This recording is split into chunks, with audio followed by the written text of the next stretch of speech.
A antiga ordem árabe dos nobres do altar místico, o altar, o exército de demonstração da maçonaria, é uma instituição bastante conspícua. É necessário que você pertença ao grau 32 da maçonaria durante 6 meses antes que você possa pertencer ao altar. Só os mais elevados maçons podem pertencer ao altar. Agora, aí estão os americanos mais importantes.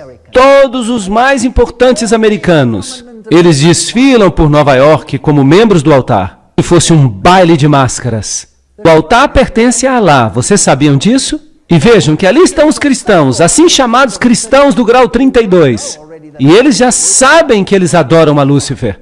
E eles vêm até o altar. E o Corão está no altar. A Bíblia já foi embora. Quando você se torna um membro do altar, a Bíblia já foi embora.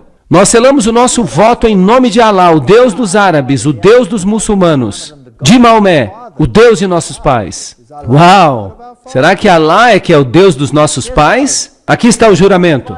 Se eu violar este voto, que eu sofra a pena de ter os meus olhos arrancados do centro por uma espada de 3 gumes. Que os meus pés sejam escalpelados, que eu seja forçado a caminhar sobre a areia quente das praias estéreis do Mar Vermelho, até que o sol chamejante me atinja como uma praga vívida, e que Alá, o Deus dos árabes, dos muçulmanos, de Maomé, o Deus de nossos pais, me ajude a cumprir inteiramente este voto.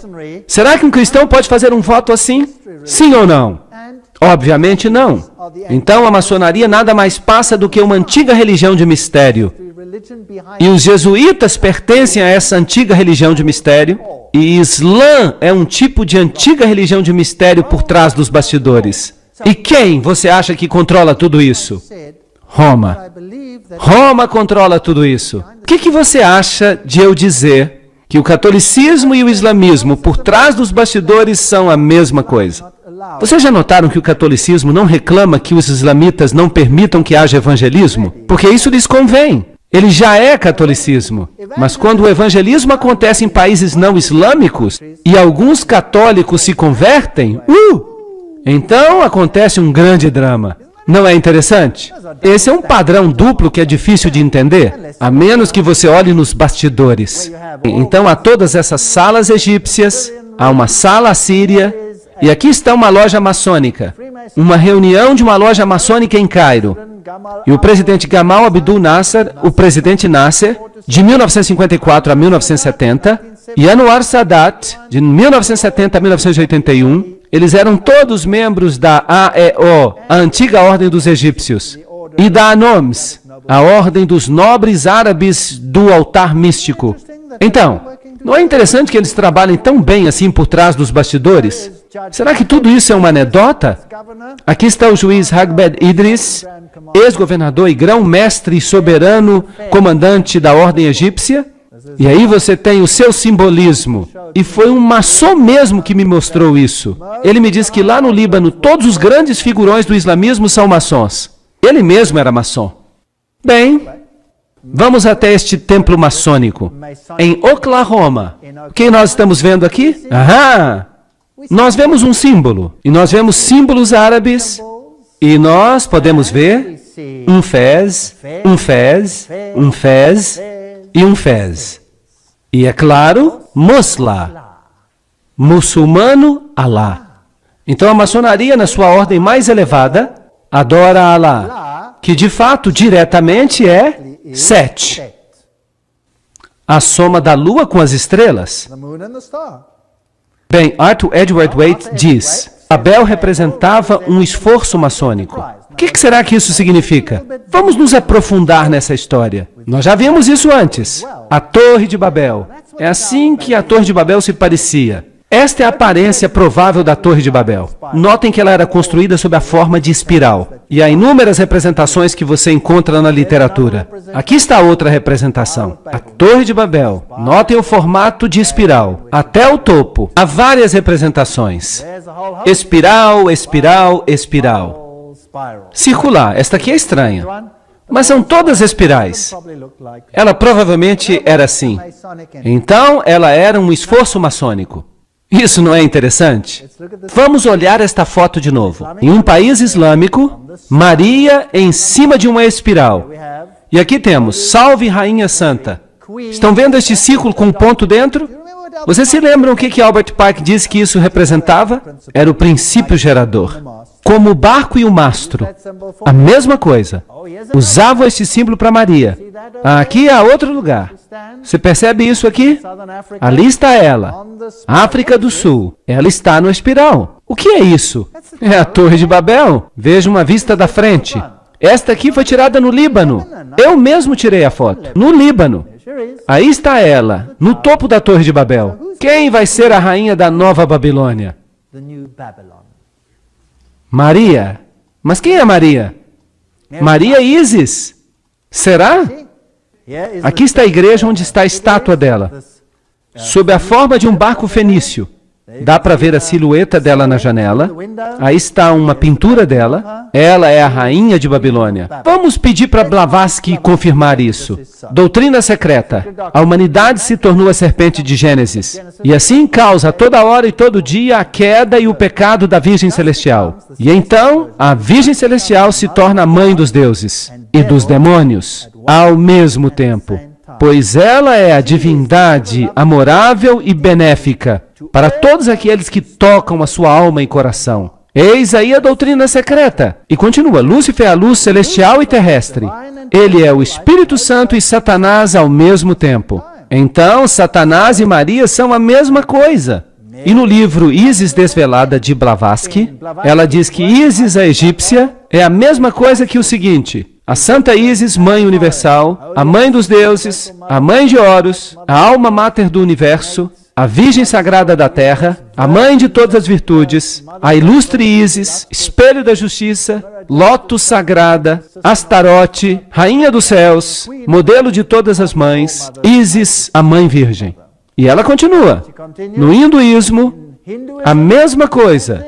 A Santa Nari, Mariama, interessante. A mãe da fertilidade perpétua, a mãe do Deus encarnado, a mãe de Krishna, a virgindade eterna, todas as mesmas características, a lista inteira. E então nós vamos para Isis. E aqui está a litania da Igreja Católica, mesmo livro, o livro Doutrina Secreta. Aliás, Isis Desvelada, Santa Maria, Mãe da Graça Divina, Mãe de Deus, Mãe de Cristo, Virgem das Virgens, Estrela da Alvorada, muito interessante, Rosa Mística, Rainha dos Céus, todos os mesmos títulos.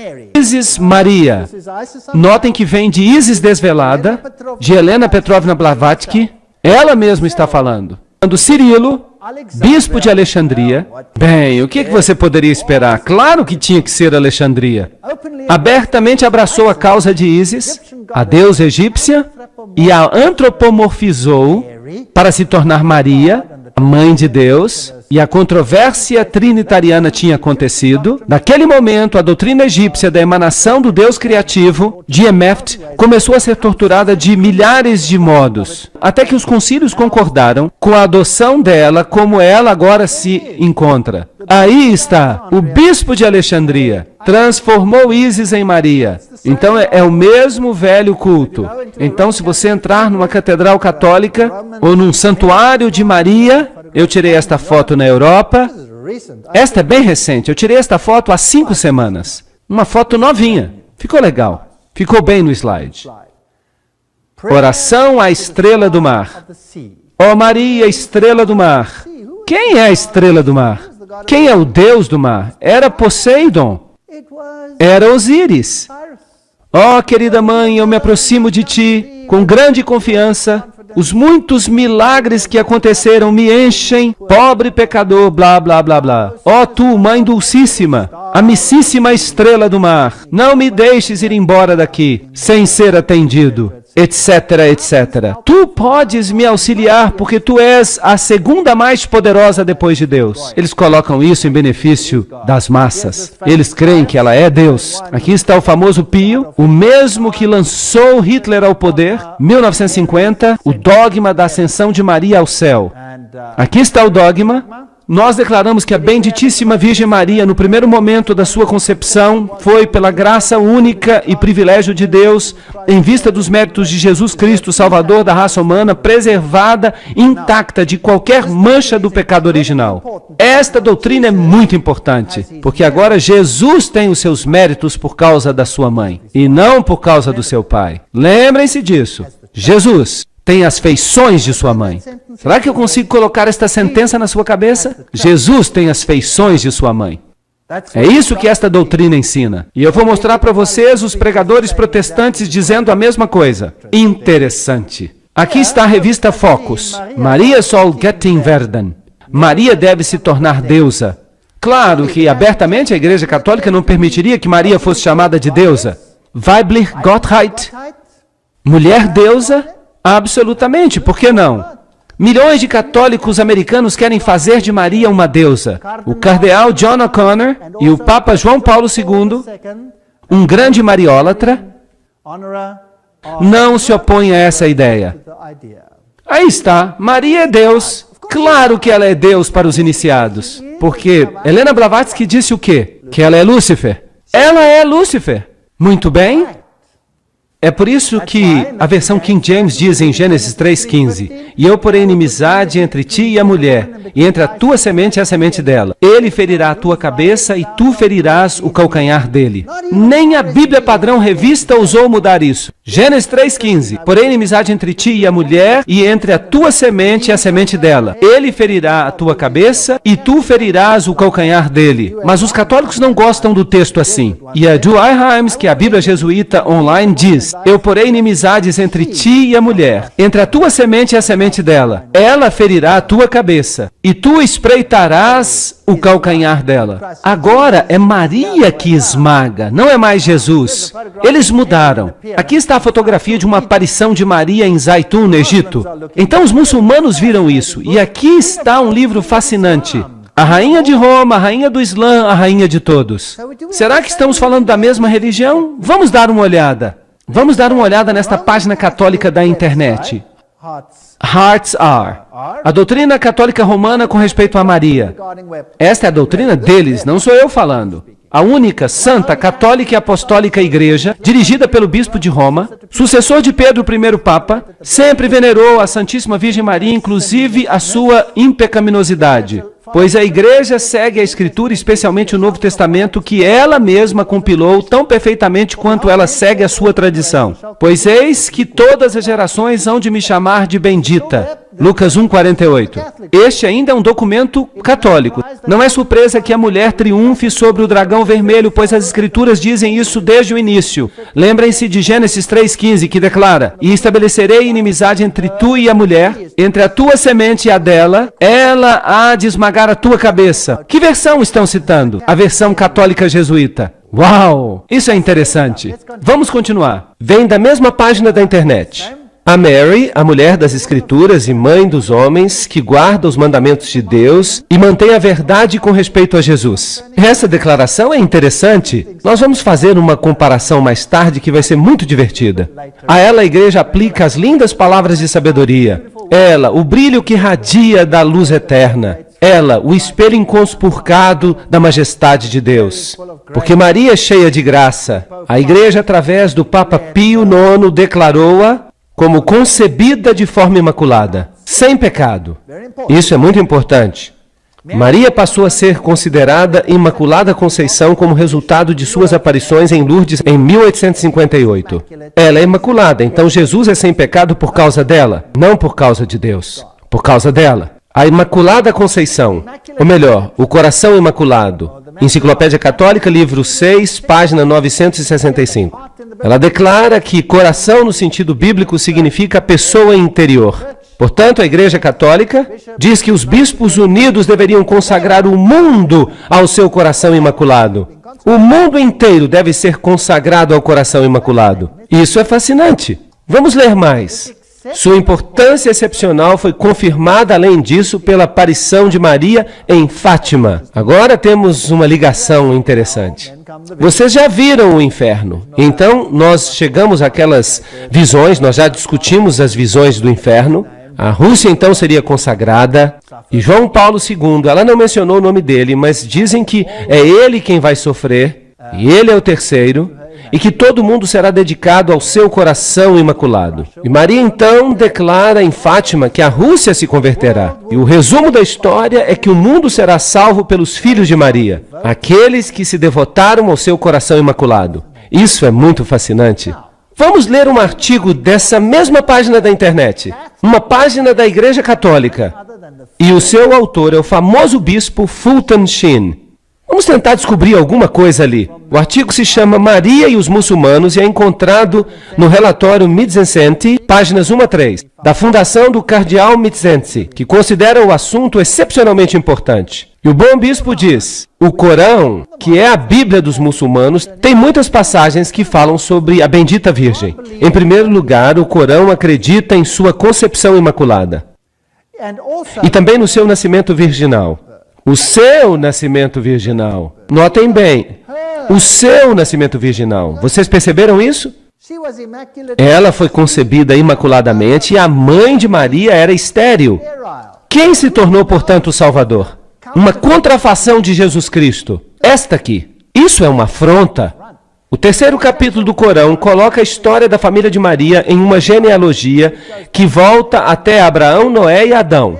Quando alguém compara a descrição do Corão do nascimento de Maria com o Evangelho apócrifo, quem é que diz que os evangelhos apócrifos devem ser aceitos como canônicos? Quem diz isso? O Vaticano disse isso no Concílio de Trento. Nesse evangelho, fica-se tentado a crer que Maomé dependeu muito de seu nascimento. Vocês sabem que Maomé era casado com uma freira católica? Toda a família dela era católica. E ele recebeu a sua doutrina diretamente do abismo sem fim. Não é isso que a Bíblia diz?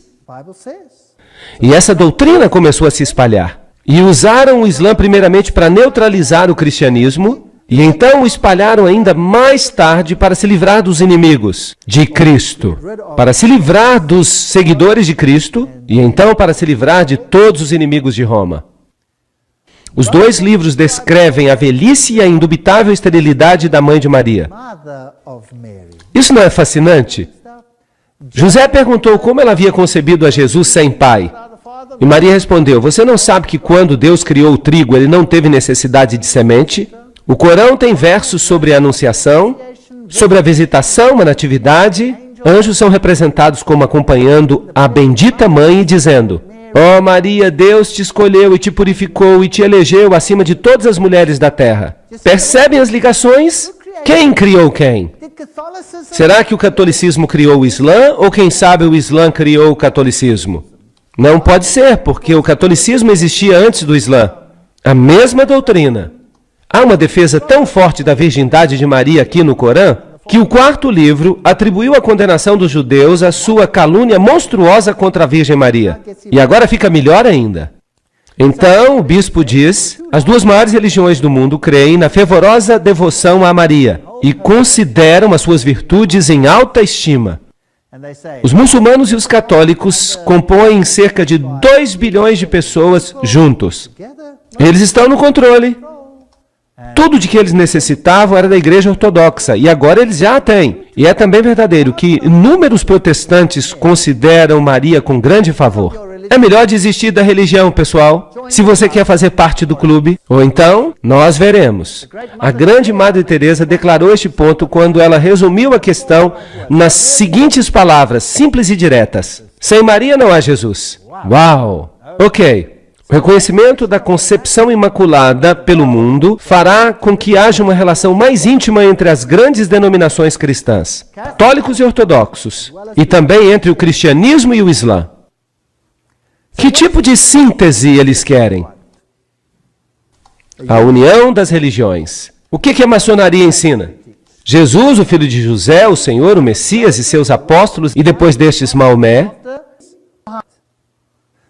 o filho de Abdillah, com sua lei, que é a lei do Islã, e os discípulos da verdade seguiram a lei do Islã. Os discípulos de quê? Da verdade. Seguiram o Islã. Quando o cristianismo se tornou fraco, inútil e impotente, o restaurador e iconoclasta árabe chegou como um furacão purificador. Uau! A fé do árabe se tornou mais forte do que a do cristão. Estão falando do cristão verdadeiro.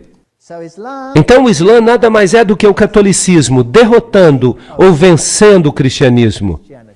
Segundo os gnósticos, as almas subiam e desciam por 8 céus. Em cada um deles havia certos poderes, blá, blá, blá, morais e dogma. Agora vejam o que o livro Morais e Dogma diz. Na doutrina antiga, certos gênios tinham uma função de conduzir as almas aos corpos destinados a recebê-las. Vocês já ouviram falar do gênio da garrafa? Às 1001 noites, alguém esfregando a garrafa e aqui vem o gênio. Quem são esses gênios? Notem que os maçons falam de gênios. Isso é interessante. Eu gosto muito de trabalhar de detetive. Platão fala de um gênio familiar. Vocês já ouviram uma palavra gênio? A palavra gênio vem do latim genii. Agora, os gênios são o meio de comunicação entre o homem e os deuses. Entenderam? É isso que Morais e Dogma, a maçonaria, diz. Os gênios fazem a comunicação entre os homens e os deuses. O Jesus Cristo do Islã é também diferente do Jesus Cristo da Bíblia. E eu vou lhes dizer por quê. Daqui a pouco. Em 1 João 2:22, quem é mentiroso senão aquele que nega que Jesus é o Cristo? Ele é o anticristo. Quem quer que negue o Pai e o Filho. Nós já vimos que os eruditos católicos mudaram a Bíblia. Eles removeram a Jesus da posição de único Salvador. Vamos avançar, vamos ler do Corão. Vai ficar ainda mais interessante. Aqui está o Corão. Salman Rushdie, vocês se lembram dele? Ele escreveu versos satânicos. Há alguns versos muito estranhos neste livro. Uau! A cabeça dele estava cheia de ideias malucas. Ele disse, pelo menos 2 antigos eruditos muçulmanos, Ibn Saad e um historiador persa anônimo, relataram a lenda que explica a origem de um grupo de versos aparentemente contraditórios no Corão, os assim chamados versos satânicos. No Surah 53:19-20 está escrito, você já pensou em Aulat, Al-Uzza e o terceiro Manat, a outra deusa? Essas são divindades femininas. Lembram-se? A outra deusa, aparentemente Satanás interferiu aqui na transmissão das palavras santas a Maomé e o enganou a que ele pensasse que se podia orar aquelas duas. Mais tarde ele conseguiu corrigir, mas a semente foi plantada. E pelo arcanjo Gabriel, aqui já é a versão corrigida. Mas essa é a história. Agora vamos ver o Corão. Este é o Corão, com texto árabe e transliteração nas letras romanas por M. Abdul Halim. Este é o Corão Internacional. Isso não é um livro sobre o Corão. Este é, de fato, o Corão. Eu tenho. E essa é uma explicação dada pelos principais estudiosos do próprio Corão. Esta é a versão internacional usada nas Nações Unidas. Vamos ver o que ela diz. Vitalizar o humanismo. O Islã é a mensagem do Corão. É uma religião perfeita e prática da igualdade, liberdade e fraternidade. Onde você já ouviu essas palavras antes? Revolução Francesa. Submissão ao Ser Supremo. O Islã também insiste na unidade fundamental de todas as religiões reveladas na origem. Esse é o mesmo ensinamento da maçonaria. E eles então têm uma seção intitulada Com os Espíritos. Tem sempre havido uma classe, geralmente chamada de racionalistas, que inclui principalmente os filósofos e os cientistas que duvidam, sim, negam a existência da associação, ou seja, de se falar com os espíritos. Enquanto, por outro lado, aqueles geralmente chamados de espíritas, que incluem principalmente os santos, os sábios, os médiuns, eles têm certeza dos espíritos e da experiência espiritual. De vez em quando, muita fraude é praticada em nome do espiritismo, mas o Corão afirma a realidade de que uma aproximação entre os dois velhos partidos já está à vista. O Corão, então, diz que o espiritismo é permitido, mas o que a Bíblia diz? Que é satânico, fique longe disso. Anjos. Os anjos têm as suas próprias formas, geralmente eles têm asas. Eles são formados da luz, eles são capazes de se transformarem facilmente. E aqui há toda uma descrição dos anjos. Os anjos principalmente se aproximam das pessoas no momento da sua morte, com boas ou más notícias de acordo com sua situação. Os anjos descem, por isso não tema. E aqui está a citação do Corão. Eles batem no rosto e nas costas. Eles descem com bênçãos, etc, etc. E há uma outra classe de seres. Que classe é essa? Os gênios. Onde é que nós ouvimos falar deles? Na maçonaria. Perto dos anjos encontram-se os gênios, que são formados do fogo. Os mais conhecidos, Iblis ou Satanás. Está escrito assim no Corão. O cabeça desta criação. Eles tiveram um contato íntimo com o profeta Salomão. Em outras palavras, Satanás é o cabeça dos gênios. E então os gênios são pessoas como Platão e outros. E então há os demônios. Esses são os vilões. Então, os gênios não são maus. E Satanás é o seu chefe. Não é interessante? Está no Corão. No Corão parece que os homens são superiores aos anjos e aos gênios. Eles seriam quase perfeitos. E eles falam então em períodos de 6 dias, e eles ensinam que nós existimos através da evolução. Agora vamos ver a doutrina de Jesus Cristo. Nós vamos ler sobre Cristo na Bíblia e no Corão. Mas o Corão diz, Cristo foi de fato salvo da indignidade da cruz. Cristo nunca morreu na cruz. É isso que o Corão ensina. Quem mais ensina isso? O Espiritismo. Os de dentro. Porque Cristo, lembrem-se, não morreu por vocês. Vocês se lembram que Hort falava a mesma coisa, aquele homem que criou o texto grego para as Bíblias modernas? Ele dizia a mesma coisa, que Cristo foi poupado. Como por um milagre de semelhança, alguém com as mesmas características foi crucificado pelos judeus, uma ilusão. Isso diz o Corão, no verso 157, e eles, os judeus, dizem em vanglória, nós matamos a Cristo Jesus, o Filho de Maria, o apóstolo de Deus, no conhecimento de Deus. Mas eles não o mataram, nem o crucificaram. Eles só pensaram que fizeram isso. E aqueles que diferem e estão cheios de dúvidas, com nenhum conhecimento certo, mas somente com conjecturas a seguir. Mas com certeza, eles não o mataram. O que isso nos diz? Jesus não morreu por você. Este é um ensinamento secreto satânico. Verso 158. Sim, Deus o resgatou para si mesmo, e Deus é poderoso e sábio. E não há ninguém do povo do livro que não deve crer nisso antes da sua morte. Então o Corão está diretamente contra Jesus Cristo, e os de dentro das doutrinas do mundo ocidental estão também diretamente contrários a Jesus Cristo. E também os jesuítas. Enquanto os judeus dizem que mataram a Cristo na cruz é um ponto cardeal da fé para as igrejas cristãs ortodoxas, que foi Jesus que entregou a sua vida na cruz. Ele foi enterrado após a crucifixão, e no terceiro dia ele ressurgiu, blá blá blá, ele se encontrou com os discípulos, e ele foi então levado corporeamente para o céu. De fato, esta é a crença que forma a base da doutrina teológica do sacrifício com sangue, da expiação vicária pelos pecados, que contudo está perdendo a sua força com a idade moderna, uma época de ação e retribuição.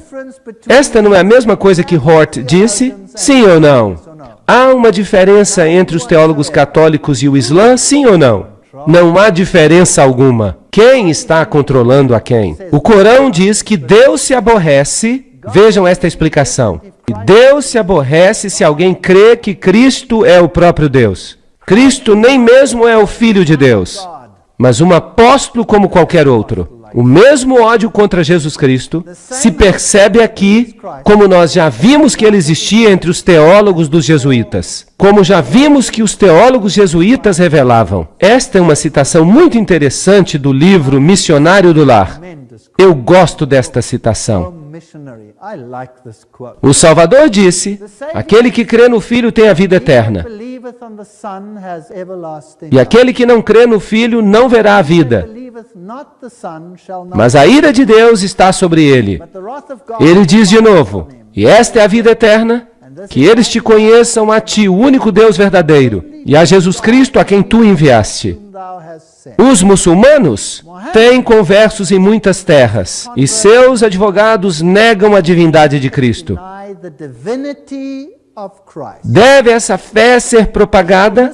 Os advogados da verdade deixarão de manifestar intenso zelo para corrigir o erro e ensinar aos homens a pré-existência do único Salvador do mundo. O que eu estou tentando fazer é demonstrar o meu zelo intenso para corrigir o erro e para mostrar a vocês a mentira. Oh, o que nós precisamos é de homens que esquadrinharão e crerão na palavra de Deus e que apresentarão a Jesus ao mundo em sua natureza divina e humana, declarando com poder e na demonstração do Espírito de que não há nenhum nome sob o céu, dado entre os homens, pelo qual possamos ser salvos.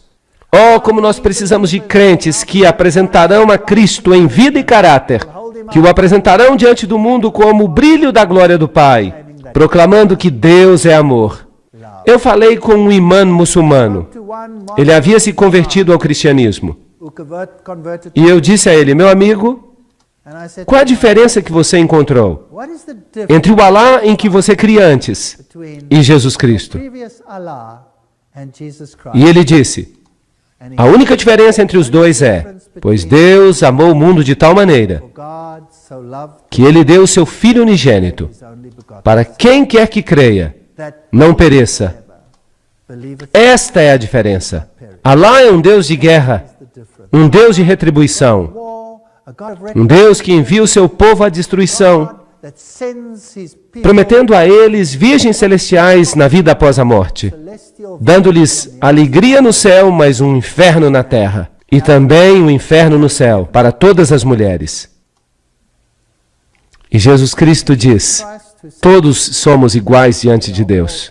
Ninguém tem o direito de impor um caráter sobre as pessoas. Somos todos agentes livres diante de Jesus Cristo. Sim, está escrito, mulheres, submetei a vossos maridos, como no Senhor. Maridos, amai vossas esposas, como o Senhor ama a sua igreja. O meu Jesus é o meu marido numa alegoria. Ele nunca me forçou a fazer nada. Nunca Jesus me forçou a fazer qualquer coisa. Tudo que eu faço por Jesus, eu faço porque quero. Se eu quiser dizer a Ele, adeus, vou embora. Será que Ele vai me impedir?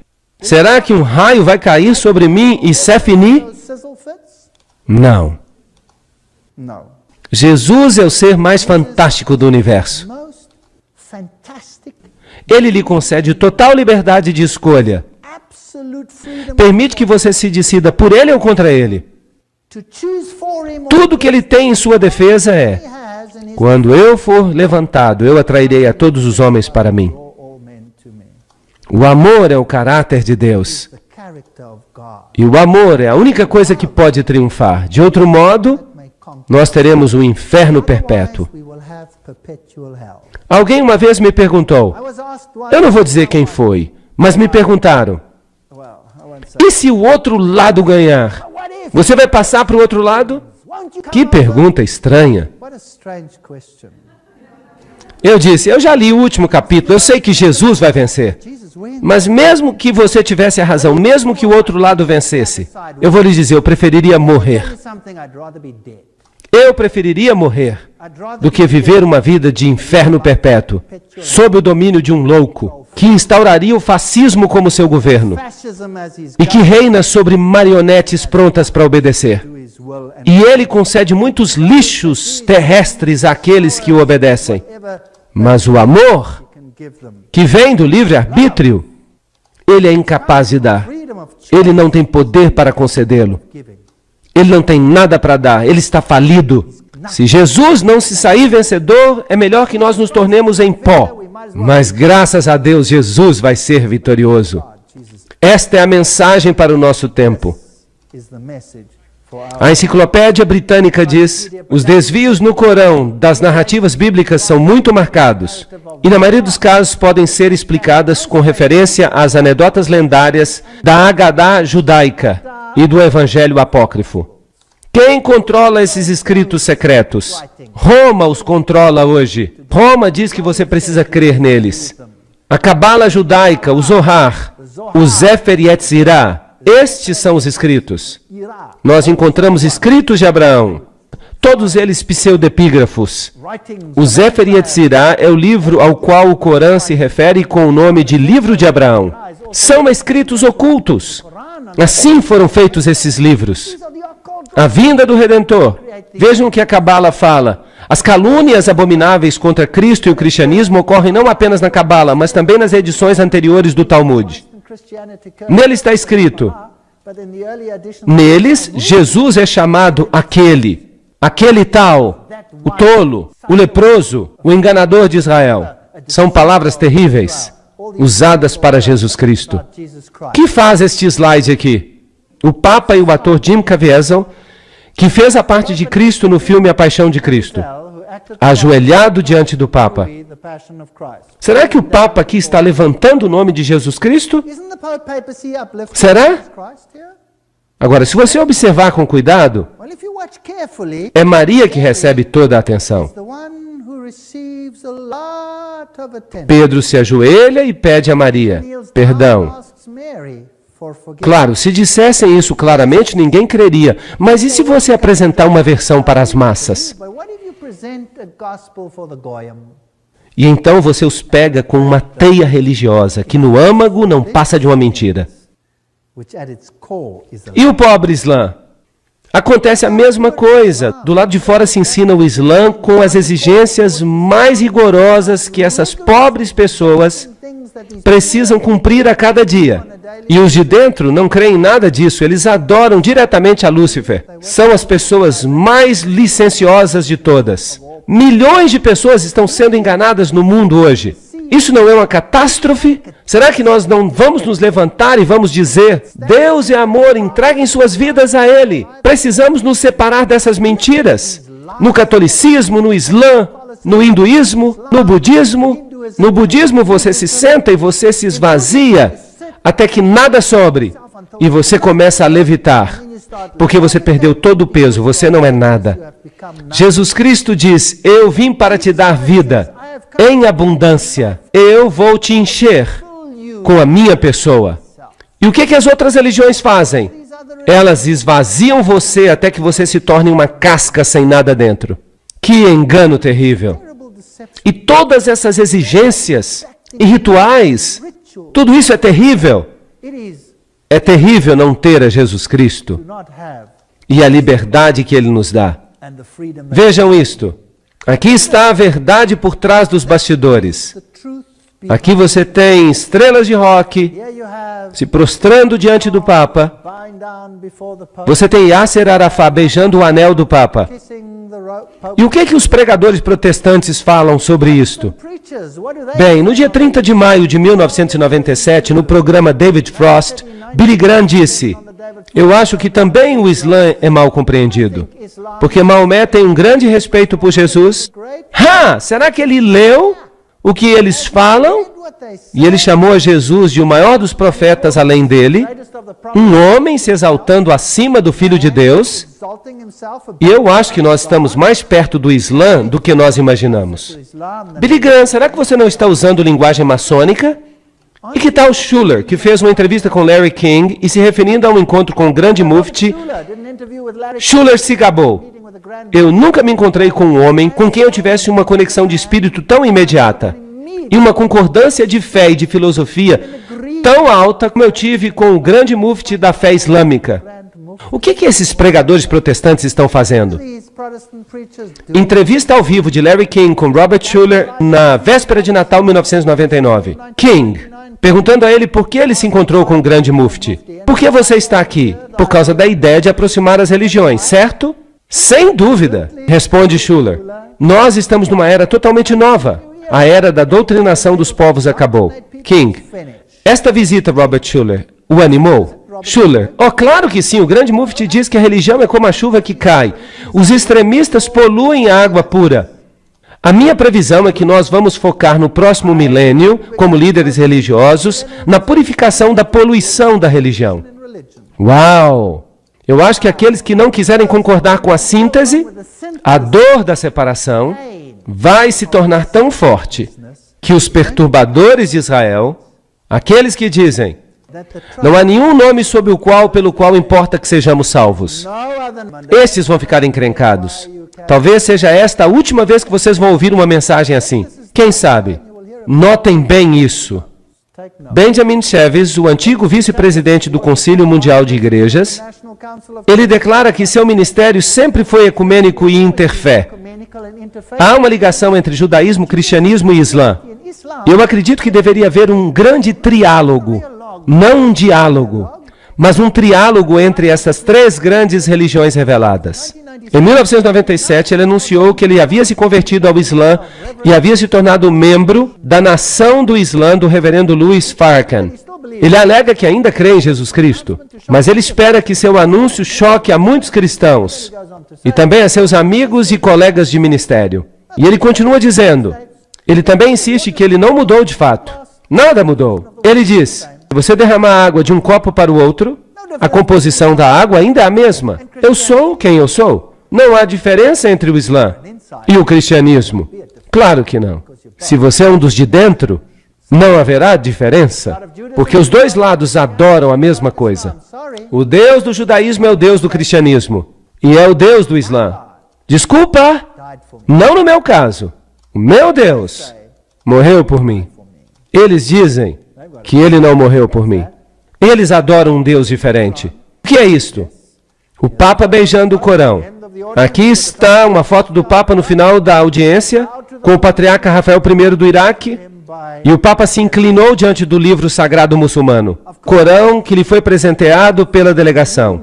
Claro, eu tenho vários slides para vocês, em que as autoridades islâmicas se prostram diante do Papa.